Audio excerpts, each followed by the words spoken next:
There's our boy. That's the deer we're waiting on and looking for. Now we just pray that he makes it onto this field. He steps out, and we're like, oh my God. If we play our cards right, we may have a chance at this particular animal. We were not gonna give up. We were gonna hunt him until we either killed him or he killed us. That's him. That's him. That should be the end of double stickers right there. Well, here we go. Deer season 25 just keeps rolling on. There has been some big, giant deer hit the ground this year. Forrest, obviously, here on my farm, bopped an old deer. We were kind of tickled that he got the ball rolling because we've been sitting in the back seat watching Mark's camp, Mark's crew just absolutely knock it out of the park. So we were feeling a little bit left out. Well, we had one deer that caught our eye early on, and we were really kind of, I don't know, consumed with this particular animal. We knew him all too well. We had several encounters with him last year. He was a beautiful, beautiful 4-year-old with a nice frame, one sticker off the right side off his G2. And we were like, well, this is a deer that might have some potential. He looks great. Maybe he'll blow into something. Well, as luck would have it, the deer did blow into something. He picked up 35 or 40 inches, which is extremely rare here on this particular farm. Instead of one sticker, he now had 2, one off of each D2, and he had a bunch of other stuff going on, some non-tip stuff happening. This would have been double stickers too, because we killed a double stickers previously, and we're not real good or very creative at coming up with new names, so we named him double stickers. Well, as things progressed, we were just kind of in the down in the dumps because they didn't seem to be moving. You know, we had all this warm weather. We had an acorn crop and a mass crop. I had never seen anything like it. It was the most acorns I'd ever seen on the forest floor in my entire lifetime. It looked like somebody took a tandem dump truck and put that tailgate about that wide and went right down through all of the logging roads and spread acorns. So we were in for a little bit of a chess match this year. It was a battle. Mark's crew was putting them on the ground, and they had some pretty decent biologic food plots. Unfortunately, we didn't have that. Forest absolutely planted, replanted, and we just couldn't get anything to grow. We didn't get the rain. We were in one heck of a drought. He tried watering best we could, but the food plots were just not doing all that well. Fortunately, we had corn and we had beans. Because of the deer density and the browse pressure, he goes through the extra effort of putting up a lot of hot wire, a lot of fence, and tries to make sure that we've got food late season. Well, as the season progressed and things started changing, we did have a little bit of cooler temperatures. You know, everybody said, hey, we got this major cool front moving in. Well, it was a cool front, all right, but it just barely got us back to average highs. Well, we said, you know what? Let's go sit a biologic, non-typical clover field. Here's a spot. We were getting some pictures of double stickers on a scrape. And this is one where, thinking if we play our cards right, we hunt it on the right wind, we may have a chance at this particular animal.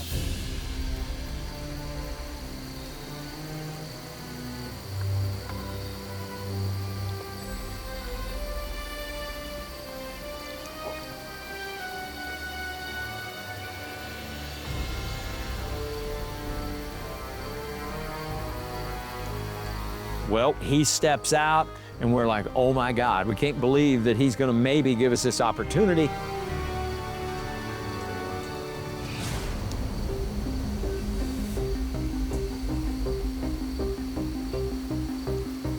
Unfortunately, we had a few does, got downwind, got a little wiggy, and he turns around and he just slowly but calmly walks away. He would have probably walked right down to us if he'd have followed him, but it just didn't work out. That was encounter number 1 with double stickers. So, we get the bright idea, you know what? He's there often. Let's go in there and try it again. The next night we had the correct wind. Let's go back in there. He loves the clover field. He was there a lot last year. Maybe he'll show his face 2 nights in a row.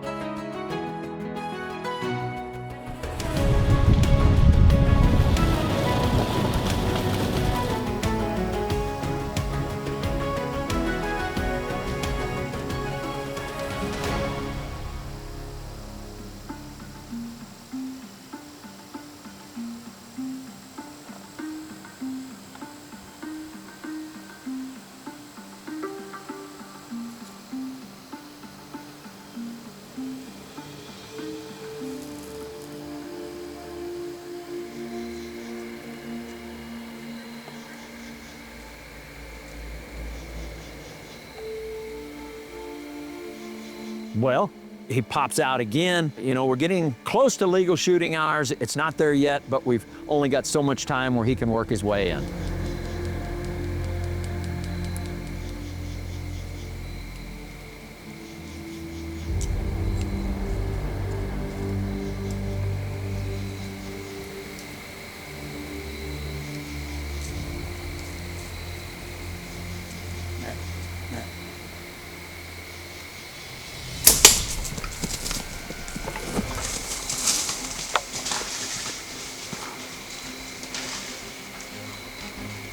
Make the shot.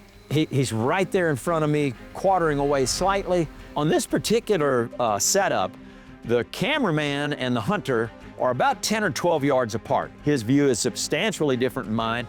In front of me, he's broadside or quartering slightly, so I put the Matthews on him, release the arrow, and smack. It's a loud smack, but he runs off. I don't know. I was indecisive at that point. I thought I hit him pretty good. After reviewing the footage, it was not definitive. We sent it to Mark, sent it to Matt. Everybody looked at it. Nobody could come up with a definitive answer exactly where we're hitting. So we were gonna do every single thing in our power to find him, and we did just that. We gritted and gritted and looked and looked and gritted because I felt like it was a fatal hit. And we did all that we could possibly do, but we did not find the deer. The wait was on. We waited and waited and waited. Mark said, you know what, maybe it'll take a little bit, but he might show back up. And I'll be doggone if he didn't. We got him on a scrape maybe 10 days to 2 weeks later, down in another area just off the hill, maybe 300, 350 yards. And we were like, hallelujah. Thank you that he is still alive.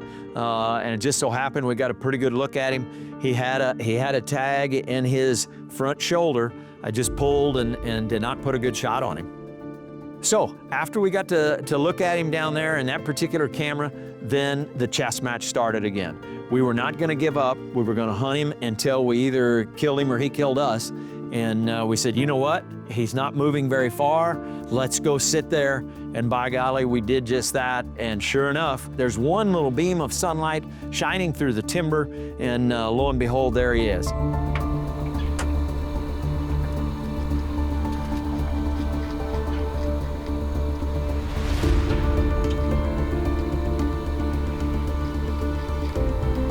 He just laid down. He just bedded right there. See his rack? Yeah. Well, there's our boy. That's the deer we're waiting on and looking for. It. He just bedded down.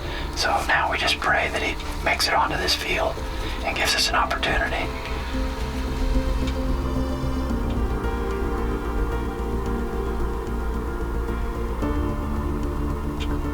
Tag him with the rangefinder. He's at 165 yards.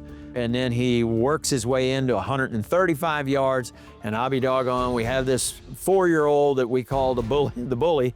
He comes onto the field, and he's running all over, making scrapes, burn up. He spots double stickers and immediately crosses the creek and walks him back. So we lose him once again. Well, we hang the camera in the timber on a giant community scrape. I'll be doggone if we didn't get his photo. It looked like all of that licking and tending that he had done had started to heal that mark up. We were like, okay, this deer is still alive and he's working a scrape. He's a lot healthier than what we had originally thought. He's kind of nursed himself back just a little bit, but he does look run down. He does not look 100%. So we're just gonna keep on keeping on, and that's exactly what we're doing. Well, God blessed us with some cool temperatures. We thought it was a gift from heaven because we thought, you know what, he may get off of the clover, he may get off the acorns, he might want something a little bit different. He was a bean hog last year. Let's go to the standing beans, maybe we'll see his face.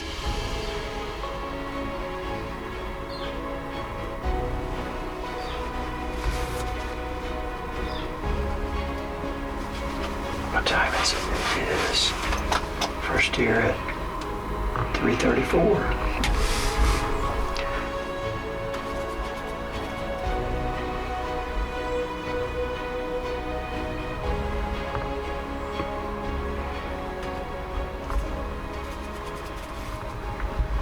Well, started early already.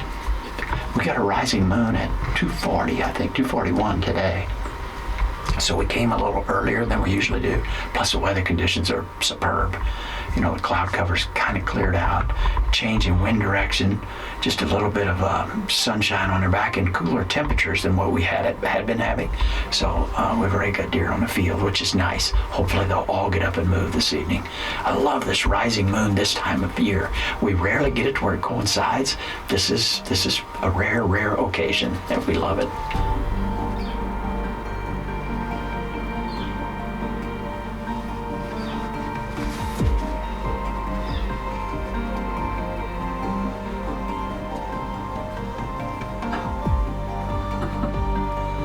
She almost walked out. You know, ever so often, when you're out in the timber as much as we are, out hunting as much as we are, you get to see some things that are rather unique or odd.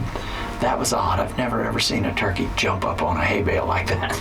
And those two pecked around up there for a little bit and they went off of it. But that stuff like that makes it all worthwhile when you see something that rare.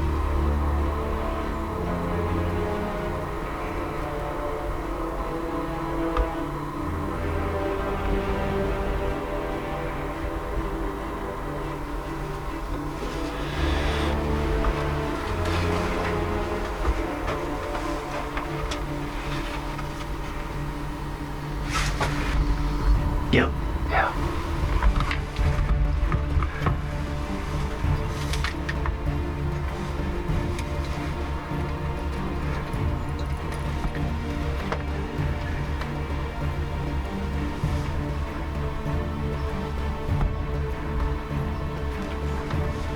He's out there at 53, 54 yards. I'm not capable of shooting that distance anymore. I used to, I can't no more. And you know what, we just simply ran out of light. We were bumping up against legal shooting hours and we said, you know what, we're gonna have to just watch him.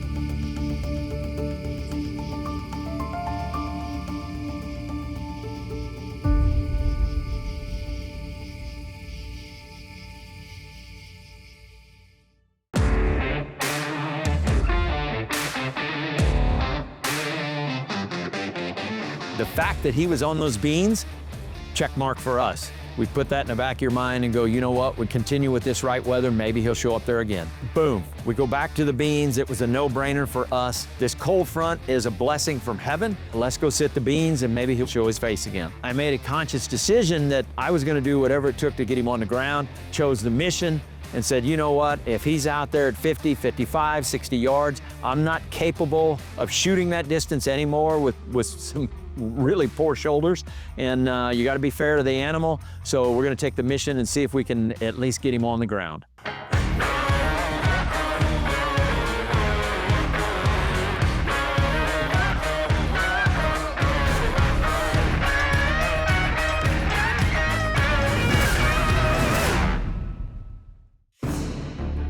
Well, does lightning strike twice in the same spot? We're gonna find out. We're gonna go back to the well, going back to the same food plot we were at last night.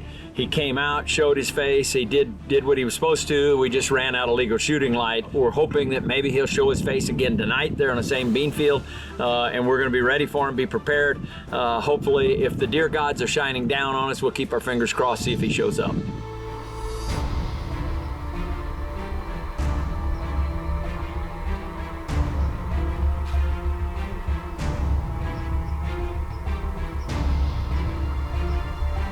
Oh, there's a buck behind them. Oh, there you go. 4-year-old maybe. Well, there's a few deer on their feet, obviously. There was 3 or 4 does came out of we got a little pond over there that's in the timber. They popped out, came up the road, buck following, went right into the corn. So maybe they'll come out and get a nibble on these beans. That's what we're hoping for.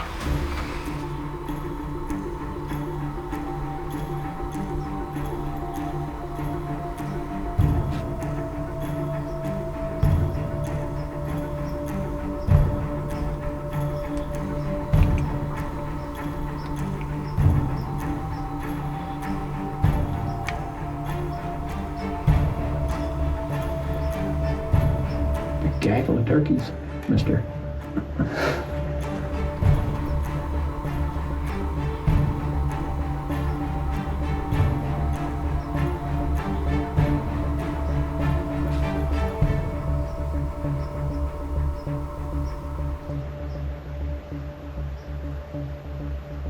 Big buck, big buck. Coming out. Okay. That's him. That's him. Yep. Is he walking over towards that other buck? Yeah. He's all burned up. Yeah.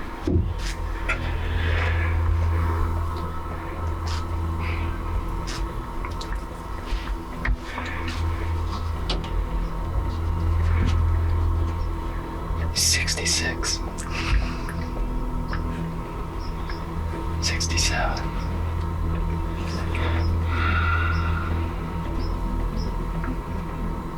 He might walk in front of it. Okay, come on in here.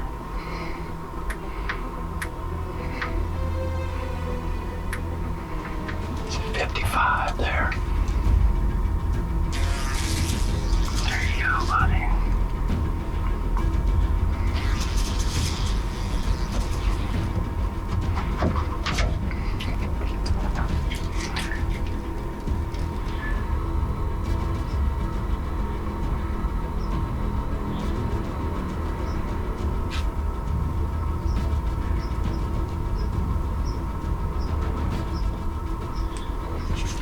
How far is he there?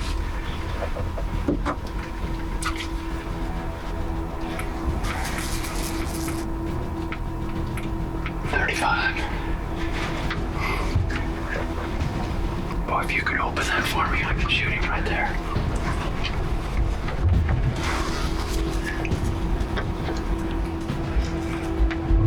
Give me just a second to get on him.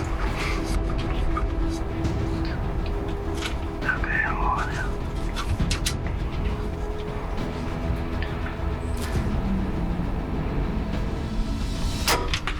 Smoked. Where did that hit? You smoked him. Blood everywhere. A lot of blood, a lot of blood. Okay. I was gonna say I shot him for 30. A lot of blood. He's dead. There's only 3 people that know what we've been through with that deer. 1 is Forrest, 2 is me, 3 is a good Lord up above in heaven. We have literally had one hell of a time trying to get on and harvest that particular animal. I've had ups and downs, more downs than ups. I had hit that deer earlier in the year, and I just made a bad shot. There were no excuses. So we were like, okay, he still has an injury.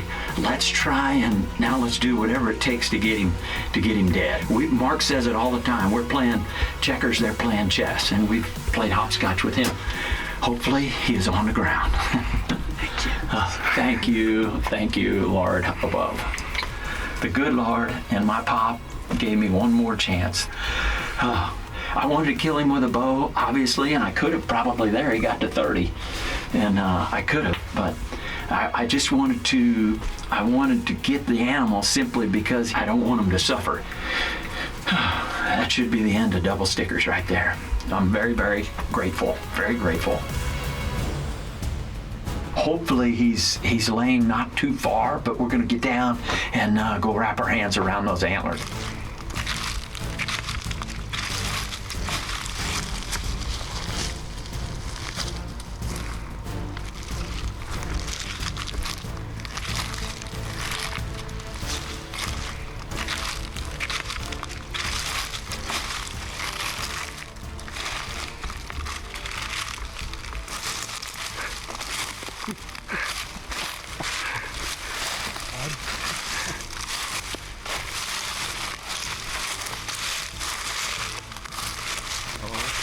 My God.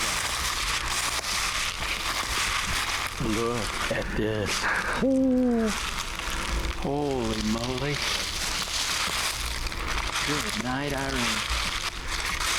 Wow. Goodness gracious. Thank the good Lord above is all I can say. That is one absolute toad for northern Missouri right there. Great buck. He's got just stuff going everywhere. We named him Double Stickers because he's got that flyer off of that side, or sticker, and another one off this side. He's got some stickers coming off down here. Just a tremendous G1s. He's just an absolute toad. I mean, great buck. I just could not be happier. What a great buck. Double stickers. Well, happiness is. That's all I can say. And grateful. That would be probably a better description for what I'm feeling, is grateful. Each and every time you harvest an animal like this one, this was the biggest deer on the farm to my knowledge. We've been chasing after him, and he's been winning the chess match. Mark says it regularly. You know, they're playing chess and we're playing checkers. And they don't get to this age by messing up, and he's just an absolute toad. I couldn't be happier. So all I can do is say thank you to Forrest. He works extremely hard making sure that we have a food source, and this deer was on standing beans tonight. Forrest spends a lot of time putting up hot wire and electric fence, because if we don't, the deer density is so high that they browse it down and we have no food at all. So it worked out really, really well this evening. We had a little bit of a cold front, and Brother Mark said, I'll bet you run into him during this little cold front. Well, by golly, we did. So couldn't be happier. Well, that kind of concludes this particular episode, but it does not conclude the season. This season is rolling on. You don't want to miss a single episode of Deer Season 25. Stay tuned, because there's some more big deer hitting the ground. You will not find what you're looking for if you already know where you're going. The path is always unknown, but the destination is what drives us. We're adding new videos every week, so make sure to click that subscribe button and check out all of our amazing content. This episode of DoD TV is brought to you by DeerCast. Prep, predict, and pursue your target buck.